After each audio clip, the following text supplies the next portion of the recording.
Hello, in this video I'm gonna perform a quick Wi-Fi speed test on Redmi Note 14 Pro Plus 5G. So I will compare the results between the phone and my computer where I use the same internet connection. So let's perform the test.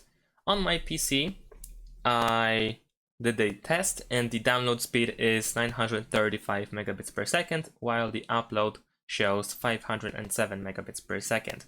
Now, as you can see on the phone, the download speed reaches almost 700 megabits per second, and the upload is almost 500 megabits per second.